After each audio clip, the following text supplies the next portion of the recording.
Queridos irmãos, a paz do Senhor Jesus, eu sou o pastor Moisés Sá e hoje, dia 12 de abril de 2020, com a graça de Deus, meditaremos no Evangelho segundo escreveu São Mateus, capítulo 28, versículos 1 a 8. Depois do sábado, tendo começado o primeiro dia da semana, Maria Madalena e a outra Maria foram ver o sepulcro. E eis que sobreveio um grande terremoto, pois um anjo do Senhor desceu do céu e, chegando ao sepulcro, rolou a pedra da entrada e assentou-se sobre ela. Sua aparência era como um relâmpago e suas vestes eram brancas como a neve. Os guardas tremeram de medo e ficaram como mortos. O anjo disse às mulheres: "Não tenham medo. Sei que vocês estão procurando Jesus que foi crucificado. Ele não está aqui, ressuscitou como tinha dito. Venham ver o lugar onde ele jazia. Vão depressa e digam aos discípulos dele: ele ressuscitou dentre os mortos e está indo adiante de vocês para a Galiléia. Lá vocês o verão. Notem que eu já os avisei." As mulheres saíram depressa do sepulcro, amedrontadas e cheias de alegria, e foram correndo anunciá-lo aos discípulos de Jesus. A ressurreição de Jesus. Queridos, junto com os primeiros raios da luz do sol, o amanhecer daquele domingo relembrava apenas tristezas e desesperanças. Especialmente para aqueles discípulos que se acostumaram por durante 3 anos seguirem, admirarem e aprenderem com o Mestre Jesus. A sexta e o sábado tinham sido os piores dias das suas vidas. Estavam sem o Mestre, sem credibilidade, longe de suas casas. A essa altura, queridos, as melhores lições ficaram apenas no passado. Os muitos milagres, as palavras bonitas e cheias de autoridade, a coragem de Jesus no enfrentamento da religiosidade fingida, a sempre sábia condução diante de um problema, a autoridade que os discípulos mesmos haviam experimentado sobre doenças e espíritos malignos, a agradável companhia que os fazia ter paz, mesmo diante das ameaças, a grande multidão que se maravilhava, tudo isso ficou no passado. Aquele domingo serviria apenas para confirmar as suas decepções. Ao passo que muitas perguntas, provavelmente, irmãos, nunca seriam respondidas para eles. Por que Jesus não se defendeu quando o acusavam injustamente? Por que ele não manifestou o seu poder para se livrar da cruz? Por que nós deixamos o Mestre sozinho quando ele mais precisava? Pedro ainda também se perguntava: por que eu neguei por 3 vezes? Os discípulos sabiam muito do poder de Jesus, irmãos. Eles tinham vivido a manifestação desse grande poder por muitas vezes. Eles sabiam que ele tinha condições de se livrar de toda aquela vergonha, mas não fez. Tamanha então era a decepção deles. Irmãos, um pouco diferente dos discípulos que ainda em Jerusalém se esconderam o máximo que puderam para não serem reconhecidos, um grupo de abnegadas mulheres, embora muito tristes e também sem esperança, tinha uma missão litúrgica a cumprir.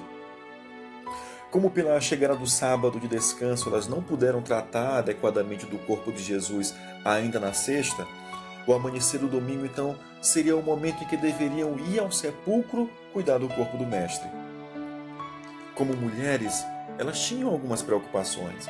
Como elas poderiam acessar o sepulcro se tinha uma imensa e pesada pedra em sua porta? Como elas poderiam se 2 guardas romanos estavam armados protegendo o sepulcro, evitando que alguém roubasse o corpo? Maria Madalena foi a primeira que conseguiu chegar ao sepulcro.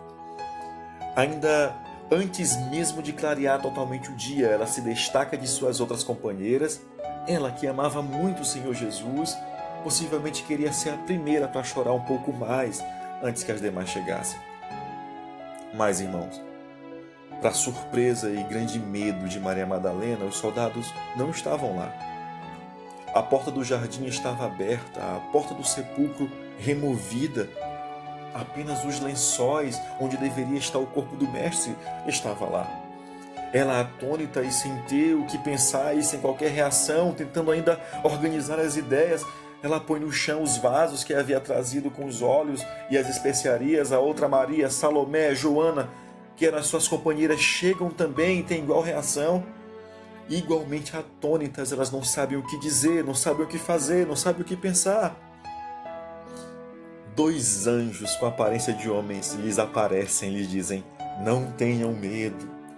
Vocês buscam a Jesus que foi crucificado, ele não está aqui, porque ressuscitou, como ele mesmo havia dito. É como se dissesse a elas: lembram que ele disse que ressuscitaria ao 3º dia? Pois é, façam a conta. Hoje é o 3º dia, ele já ressuscitou, ele não está aqui. Imagina, irmãos, a reação de medo, numa espécie de êxtase. Aquelas mulheres totalmente tristes pela morte do mestre agora também não conseguem lidar com a alegria que é ter em primeira mão a mais bela, alvissareira e maravilhosa de todas as notícias: Jesus ressuscitou.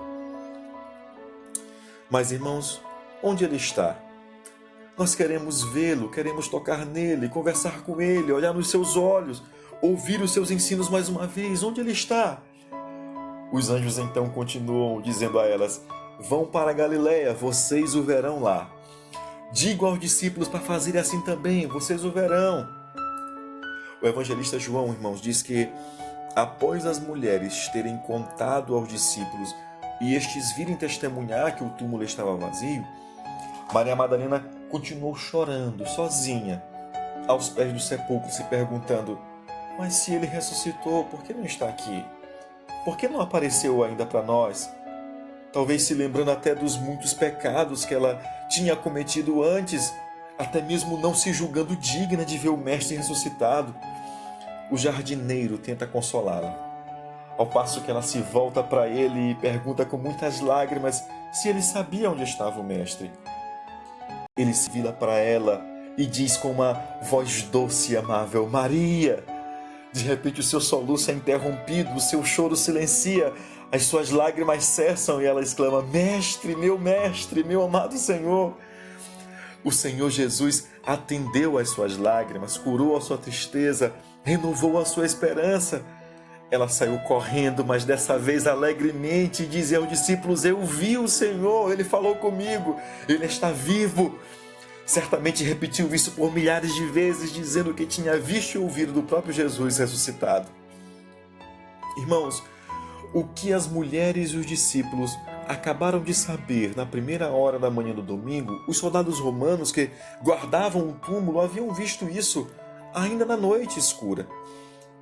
Houve um tremor de terra, um anjo havia descido do céu com vestes resplandecentes, aproximou-se, rolou a pedra do sepulcro. Os soldados ficaram assombrados e não conseguiram manter-se de pé diante de tanto poder. Até mesmo antes de amanhecer, eles saíram logo para contar aos seus contratantes o acontecido. Queridos, o que as mulheres e os discípulos souberam nas primeiras horas daquele domingo foi visto e testemunhado no mesmo dia por 2 discípulos que caminhavam de Jerusalém para uma aldeia chamada Emaús. À noite eles voltaram a Jerusalém em passos acelerados, dizendo aos apóstolos o que lhes tinha acontecido. Eles tinham visto Jesus no mesmo dia, conversado com Jesus no mesmo dia.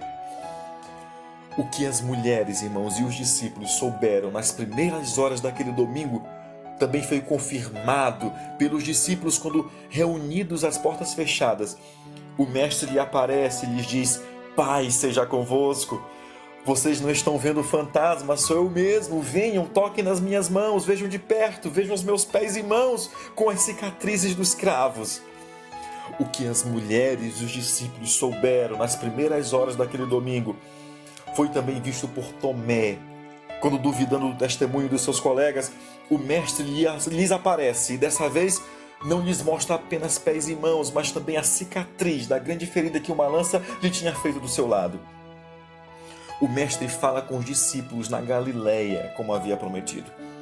Os espera de uma pescaria na beira da praia e os comissiona mais uma vez. Ele aparece a mais de 500 irmãos que testemunhavam a sua ressurreição. Irmãos, se aproximando 40 dias, ele diz aos discípulos que voltassem a Jerusalém. Lá no Monte das Oliveiras, poucas horas antes de voltar para o céu, ele deu as últimas instruções aos discípulos, disse assim: ficai, porém, na cidade de Jerusalém, até que do alto sejais revestidos de poder. Vocês receberão o Espírito Santo, sereis minhas testemunhas em Jerusalém, Judéia, Samaria e até os confins da terra. Agora, irmãos, não somente servos e discípulos de alguém que havia nascido milagrosamente de uma virgem, de alguém que havia vivido sem pecados e fazendo grandes milagres e ensinando como ninguém, de alguém que havia morrido injustamente numa cruz e sofrido a maior de todas as vergonhas. Eles eram discípulos de alguém que tinha poder sobre a morte. Esse mestre os amava verdadeiramente, cuidava deles como ninguém, os havia chamado para uma grande obra. Após as últimas palavras, à medida que ele vai subindo ao céu, 2 anjos dizem aos discípulos: esse Jesus que dentre vós foi recebido em cima no céu, há de vir assim como para o céu vistes ir. Queridos, essa é a nossa esperança.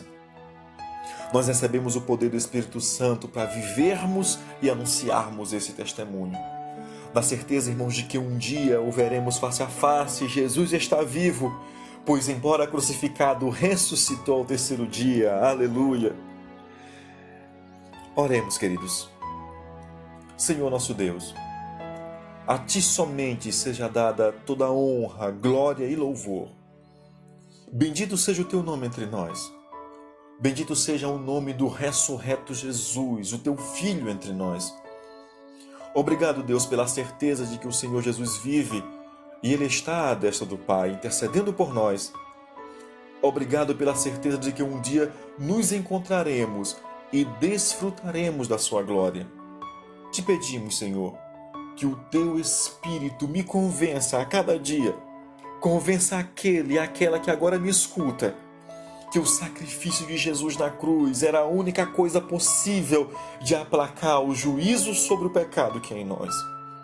Que reconheçamos que Jesus tomou o nosso lugar na cruz do Calvário, que Ele ressuscitou ao 3º dia para nos dar esperança de que um dia também ressuscitaremos e estaremos com Deus, o nosso Pai.